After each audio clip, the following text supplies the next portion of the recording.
Hey, welcome to today's TLC. Whether you found this podcast on my website, through the emails I send, or simply from a friend, I'm glad that you're here. I have to tell you a funny story about my website. A while back when I changed the picture that was on the homepage, my sister made a comment on it that made me smile.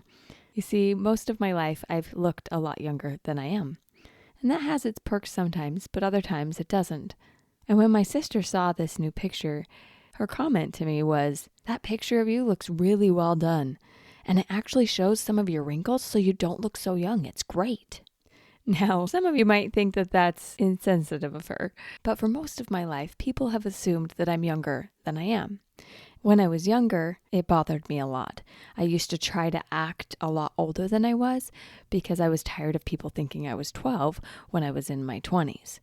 Now that I have 4 kids in tow, I don't feel as much pressure for people to believe that I'm not still a teenager. But the truth is, over my lifetime, other people seeing me as young sometimes has affected how I act. But here's an interesting question for you. Are those actions coming from who I inherently am or learned behavior I've picked up from people around me? Today, we're going to talk a little bit about labels and personality traits, and how what we believe about them makes all the difference. First, I want to tell you a little story about my niece. She came to visit me a while back, and while she was here, she went to an activity for our church that had a bunch of teenage girls that were her age, and she was a little bit nervous when she was going because she didn't know any of these girls. When she came back, I asked her how it went, and her response was so interesting to me. Her face lit up with excitement as she said to me, "Aunt Steph, it was so fun. Because nobody knew me, I could act like whoever I wanted to be. Usually people think I'm going to be the shy girl who stands in the corner and is quiet, but these girls didn't know that that's who I usually am. I was able to just be fun and enjoy myself without having to show up in any certain way. It was awesome." Now, after I responded to her excitement, telling her that I'm glad she had such a good time, I took a moment to point out to her that it wasn't just her surroundings that had changed. It was also her belief about herself. Because she was in a new place, she gave herself permission to show up in a new way. She took the labels that she had previously accepted of being shy and quiet and reserved and put them down for a moment. And she picked up the belief that maybe she could be relaxed and more outgoing and just fun. Now, this is not to say that one is better than the other. It's not better to be outgoing than it is to be shy. But there was a really important point I wanted my niece to understand. And I want you to consider this today too. Sometimes we limit ourselves because we don't give ourselves permission to be different than we have been in the past. In other words, who you've been does not have to determine who you're becoming. There's a lot of chatter about the difference between personality or inborn traits that just come with you into this life, and then characteristic or labels, which are learned behavior that we pick up from our surroundings, from our family as we learn and grow. Whether we call it personality trait or characteristic or label doesn't really matter. But the point is, there's power in whether you believe that something is a part of just who you are or if it's just something you've learned.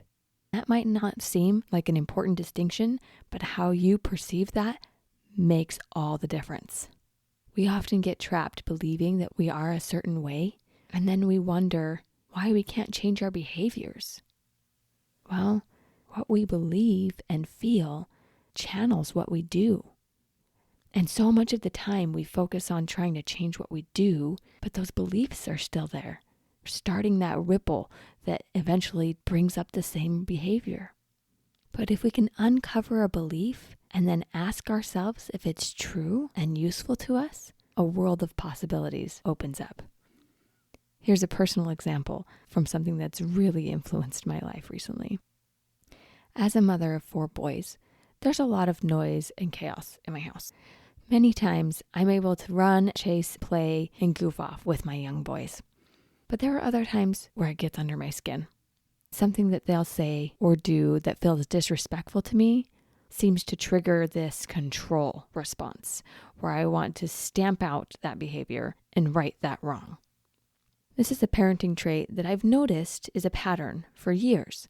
In the past, when I've gone through therapy and done some personal processing, I've explored where this trait comes from because I have a mother that is very non-confrontational and very nurturing. So I haven't believed that I picked that up from her. Most of my childhood, she was the one who raised me because my parents were divorced when I was young. So I didn't think I picked it up from my dad either. Over the years, as I've scanned through the different family relationships I've had, I've come to the conclusion that this trait is something that I was born with, part of my natural tendencies that I brought to this earth. And I believe that those natural tendencies are things that can be rewritten over time, even if they're a little more difficult to shift. So I've been practicing over years and have moments where I'm more patient than others. And honestly, it's been something that I've been on my knees in prayer asking God to help me rewrite this natural tendency of mine. Well, a few weeks ago, I had a very interesting dream. In this dream, I had a flashback from the past. It was so vivid that when I woke up, I remembered all of the details. One of the pieces of this dream was a woman who I knew very well because she was the mother of a boyfriend that I had had when I was a teenager.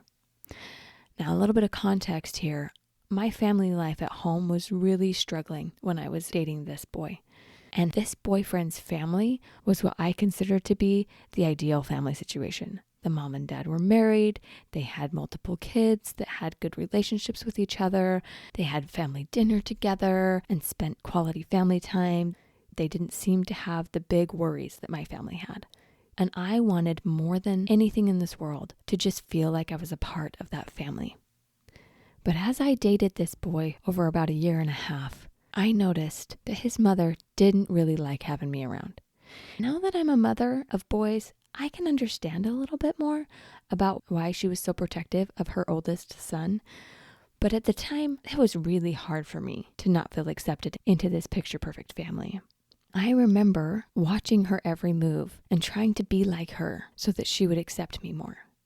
Now, fast forward till 2 weeks ago, as I'm happily married with my own little family, and this woman shows up in my dream. And I'm feeling this deep desire for her to pay attention to me and to approve of what I'm doing. But she's critical about how I cleaned the house, about whether I'm using my time in ways that are useful. She's mostly kind, but there's a passive-aggressive air to all the interactions that I'm having with her. And I just can't quite seem to be good enough, no matter what I do. So I wake up the next morning thinking about this dream, and I decided to ask for a processing session because I wanted to know a little bit more about where this was coming from, as this is not the first time that this woman had showed up in my dreams. During that session, I was given the most beautiful gift.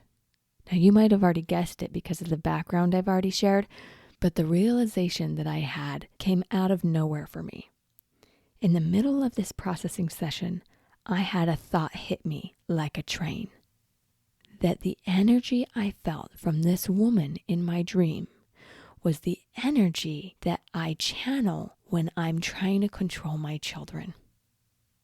The minute I connected how those two things felt, I realized that my belief that that feeling was just part of who I am was completely false. I was not that type of mother because it's just who I am. I was that type of mother because as a teenage girl, I had borrowed the belief that that was what a good mother did. That the type of family that I desperately wanted to have had that type of mother. And that's what I needed to do. And I had no idea that I had been carrying this with me for years. Realizing this false belief has been so freeing.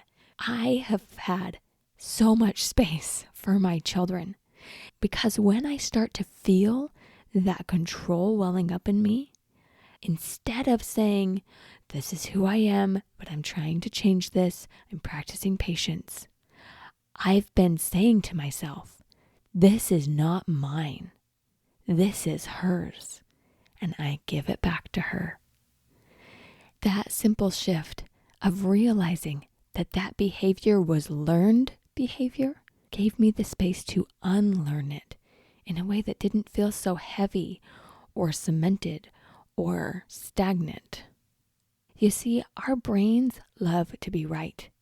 So if we believe that we are a certain way, our brain will filter for evidence to prove that we are that way. But if we believe that we are changeable and that that's just a learned behavior, then our brain starts looking for reasons that that is true. Instead of giving my brain the task of proving that I'm a controlling, overbearing mother, my brain has felt so free to look for reasons that innately I am a loving, kind, patient mother that has just learned some overbearing and controlling characteristics. These labels that we put on ourselves can be so damning to our progress. They can stop us from creating the life that we truly deserve to live. We can talk all day about what's personality, what comes with us to this earth, versus characteristics and learned behavior, the theories of relativism, and what's true versus what's perception. But my favorite thing is to bring it back to what's simple and what's useful. The key to unlock your potential is to focus on the power your belief has in your life. So what do you want to believe? Here's today's TLC. I want you to take a moment right now and think of a characteristic that you don't really love about yourself. You know, the one that leads you to do that behavior that you just really wish you didn't do anymore. You have one in mind? Now, ask yourself this question. What if this thing that you believe is part of who you are is actually just a learned behavior? What if it's not a thing? What if you're not controlling or shy or a procrastinator? What if being late all the time isn't actually aligned with who you are? What if your self-control has nothing to do with your innate ability, but everything to do with your belief about yourself? Whatever it is that came to your mind, just give yourself a moment to consider that maybe it's only a thing because you believe it's a thing. What if it's not a thing? You get to decide who you are becoming. You have permission today to become whoever you want to become. And your future you is simply whoever you give yourself permission to be. You know who I think you are? I think you're amazing. I think you're capable of so much more than you believe right now. I think that behavior that feels deflating is just a distraction. And I think that there's a light in you that is burning and yearning to thrive. When you are honest with yourself, truly honest in love and kindness, I think you'll believe it too. Give yourself the gift of belief. What do you want to believe is possible today? It's amazing how powerful your mind is when you choose to believe.